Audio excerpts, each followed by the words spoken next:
Hi friends, ఈ వింతైన నగరంలో జీవితం ఇంకా వింతైంది. ఆది లేదు, అంతం లేదు, నిత్య ప్రయాణమే. ఈ 2 లైన్ల చిట్టి గజల్ దుబాయ్లో పనిచేసే వారికి సరిగ్గా సరిపోతుంది. అయితే మీరు దుబాయ్కి సంబంధించి ఎన్నో రకాల మంచి వీడియోస్ని సోషల్ మీడియాలో చూసే ఉంటారు. కానీ ఎక్కడ మంచి ఉంటుందో అక్కడ చెడు కూడా ఉంటుంది అనే విషయం మీకు తెలుసు కదా. అంటే నాణానికి రెండో వైపు అన్నమాట. ఇక ఈరోజు దుబాయ్కి సంబంధించిన చీకటి కోణాలను మీ ముందు ఉంచబోతున్నాం. దుబాయ్లో అంతా గొప్పగా ఉందని మీరు అనుకుంటున్నారా? కానే కాదు. దుబాయ్ గురించి మేము చెప్పే విషయాలు వింటే మీరు ఖచ్చితంగా షాక్ అవ్వాల్సిందే. మరి ఇంకెందుకు ఆలస్యం, వీడియోలోకి వెళ్ళిపోదాం. ఎక్కడ స్కిప్ చేయకుండా చూడండి. అప్పుడే దుబాయ్ గురించిన చీకటి కోణాలేంటో మీకు కూడా అర్థమవుతుంది. దుబాయ్ గురించి చెప్పుకోవాలంటే ముందు దుబాయ్ జైళ్ల గురించి, అక్కడ స్త్రీలను చూసే విధానం గురించి ముందుగా మాట్లాడుకోవాలి. లోకల్గా ఉన్న వాళ్లే కాదు, ప్రపంచం నలుమూలల నుంచి పనుల కోసం దుబాయ్కి వెళ్లే వాళ్ళు చాలామంది ఉంటారు. ఉపాధి కల్పనకు ఇదొక చక్కని ప్రాంతంగా పేరుంది. కానీ పనుల కోసం వెళ్లే వారిలో చాలామంది ఏదో ఒక తప్పు చేసి జైలు పాలవుతూ ఉంటారు. అయితే జైలు పాలయ్యేది కేవలం పురుషులే అనుకుంటే పొరపాటు. మహిళల సంఖ్య కూడా చాలా ఎక్కువే ఉంటుంది. ఇక ఈ జైళ్లలో ఖైదీల పట్ల వ్యవహరించే తీరుపై వచ్చే వార్తలు వింటే చాలు సామాన్యుల గుండెల్లో రైళ్లు పరిగెడతాయి. ఈరోజు దుబాయ్ జైళ్లలో ఉన్న మహిళా ఖైదీలతో వ్యవహరించే తీరు గురించి చెప్పబోతున్నాం. దుబాయ్ జైల్లో శిక్ష అనుభవిస్తున్న మహిళా ఖైదీల పరిస్థితి ఎలా ఉంటుందో మీకు తెలుసా? దుబాయ్లోని అల్ అబీర్లో ఉన్న మహిళా జైలు గురించి తెలుసుకుందాం. అక్కడ అనేక సౌకర్యాలు అందుబాటులో ఉన్నాయి. ఓపెన్ కాన్సెప్ట్ను దృష్టిలో ఉంచుకుని ఈ జైలును నిర్మించారు. జైలు చుట్టూ ఎత్తైన తెల్లటి గోడలతో వాచ్ టవర్లు నిర్మించారు.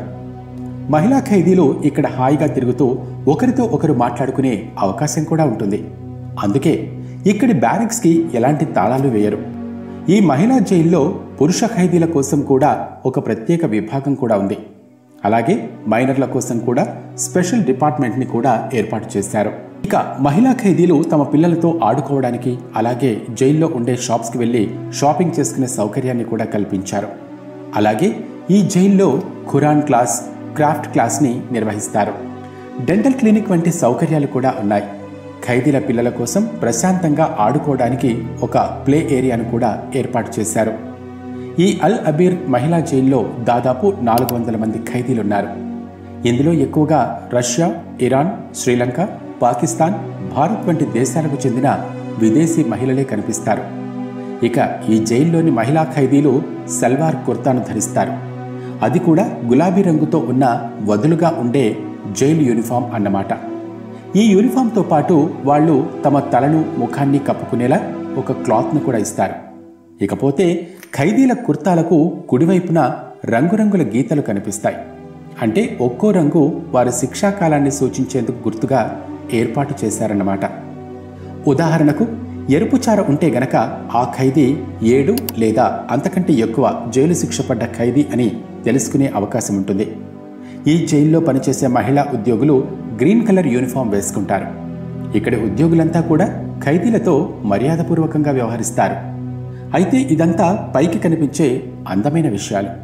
కానీ జైల్లో ఉన్న ఖైదీల అనుభవాలు తెలుసుకున్నప్పుడే అసలు విషయాలు బయటకు వస్తాయి. అయితే టూరిస్టులుగా కొంతమంది, పని వెతుక్కుంటూ కొంతమంది దుబాయ్కి వస్తూ వెళ్తూ ఉంటారు. ఇక్కడ చాలా చిన్న నేరాలకు కూడా జైలు పాలవుతూ ఉంటారు చాలామంది.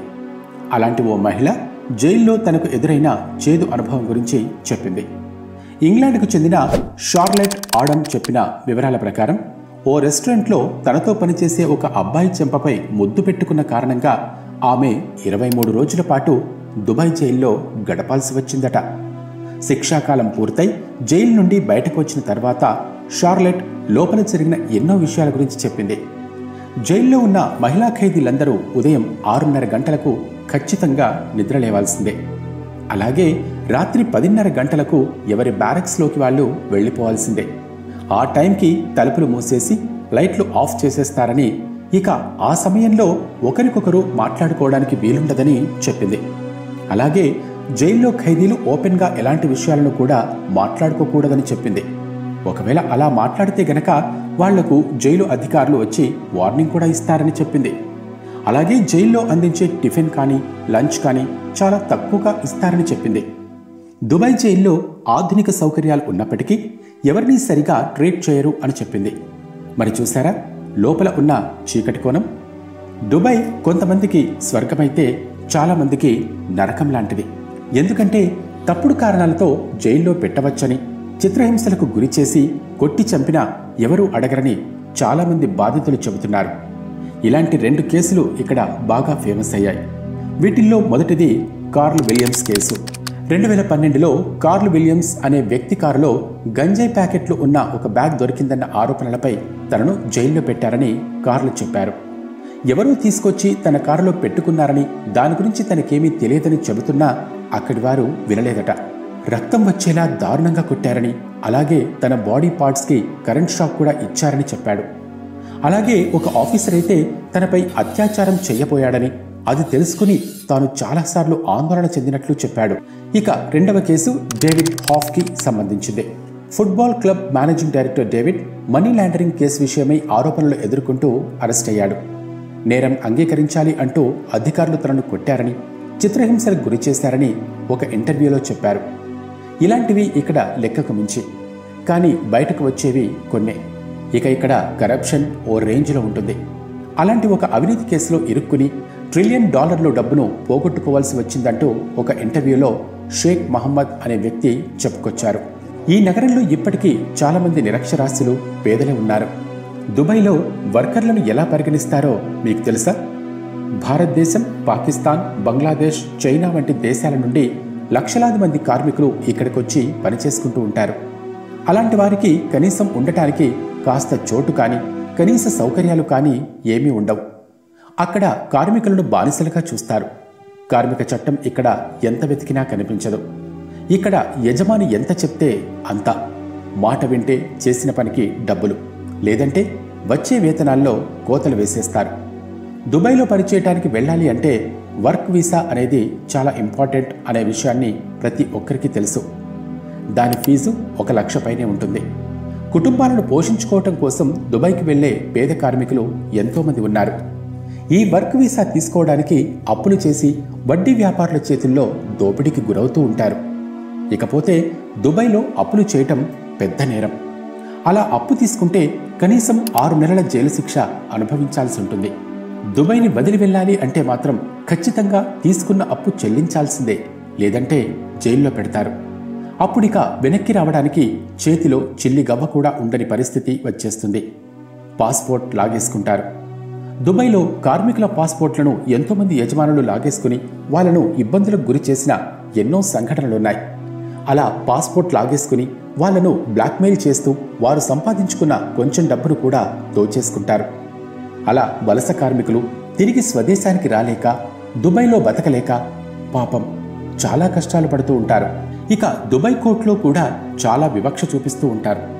దుబాయ్లో శాంతి భద్రతల గురించి కానీ, అవినీతిని ప్రశ్నించే వారికి సాధారణంగా న్యాయం జరగదు.